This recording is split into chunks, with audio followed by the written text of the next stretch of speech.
السلام علیکم دوستو، میں ہوں آپ کا ہوسٹ اور آپ دیکھ رہے ہیں میرا یوٹیوب چینل پیٹریوٹک ڈیفینس۔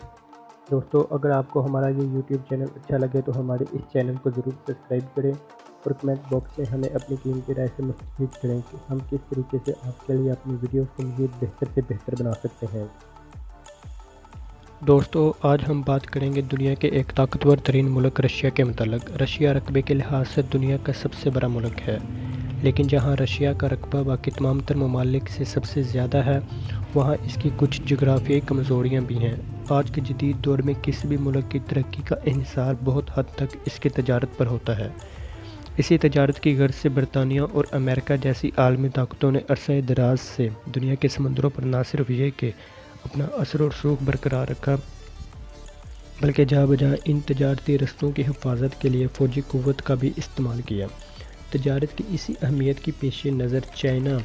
نے one belt and one road کا پروجیکٹ تشکیل دیا تاکہ ایشیا سے یورپ اور یورپ سے افریقہ تک اپنی تجارت کو فروغ دے کر اپنی معیشت کو مستحکم بنا سکے۔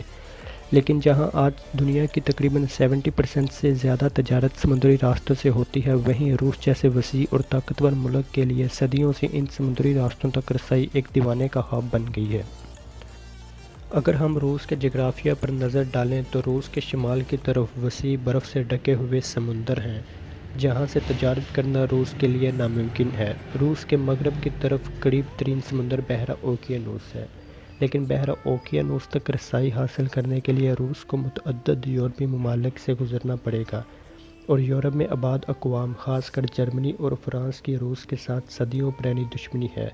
جس کی وجہ سے یہ راستہ روس کے لیے نہ صرف یہ کہ غیر محفوظ ہے بلکہ بہت طویل بھی ہے۔ روس کے مشرق کی جانب روس کا واحد شہری سمندری شہر ولادیووستک ہے، جہاں سے وہ پیسفک اوشن کے ذریعے بحیرہ عرب تک رسائی حاصل کر سکتا ہے۔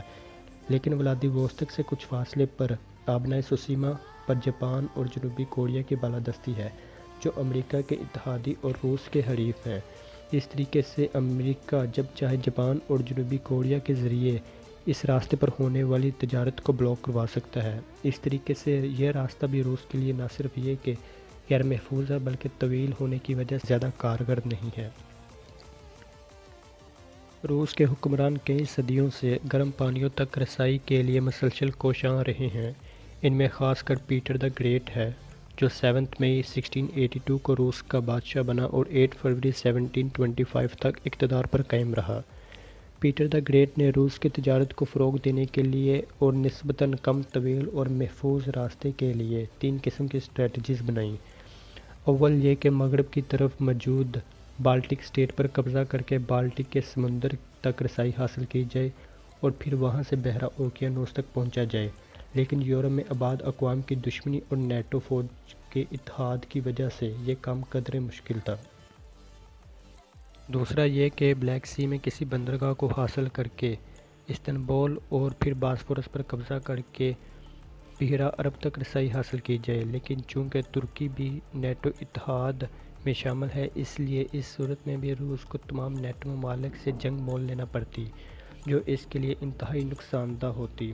اور دوسری طرف کوئی بھی ملک استنبول اور باسفورس کے تنگ راستوں پر قبضہ کر کے کسی بھی وقت مستقبل میں روس کی تجارت کو منقطع کر سکتا تھا۔ روس کے پاس تیسرا سب سے کارگر اور ممکنہ راستہ یہ تھا کہ روس کسی بھی طرح ایران کے ذریعے آبنائے ہرمز پر قبضہ کر لیتا، لیکن اس صورت میں بھی پرشین سی کا تنگ راستہ روس کے لیے مستقبل میں مشکلات پیدا کر سکتا تھا۔ اب روس کے پاس صرف یہ واحد راستہ تھا کہ روس پاکستان کے ذریعے قدرتی طور پر گہرے پانیوں کی بندرگاہ گوادر پر قبضہ کر کے روسی تجارت کو فروغ دے، جو روسی تجارت کے لیے نہ صرف یہ کہ ایک مختصر ترین راستہ تھا بلکہ بہت ہی محفوظ راستہ بھی تھا۔ اس مقصد کی تکمیل کے لیے روس نے 1979 میں افغانستان میں اپنی فوجیں اتار دیں تاکہ بذریعہ افغانستان گوادر پر قبضہ کیا جائے، لیکن 9 سال کی افغان جنگ میں روس کو نہ صرف ذلت امیز کشت کا سامنا کرنا پڑا بلکہ اس وقت کا USSR ٹوٹ کر کئی چھوٹی چھوٹی ریاستوں میں تقسیم ہو گیا، اور اس طرح روس کا گوادر کو حاصل کرنے کا یہ خواب بھی ہمیشہ کے لیے چکنا چور ہو گیا۔ لیکن آج 2021 میں جو کام پچھلی چند صدیوں سے بذریعہ طاقت روس نہیں کر سکا، وہی روس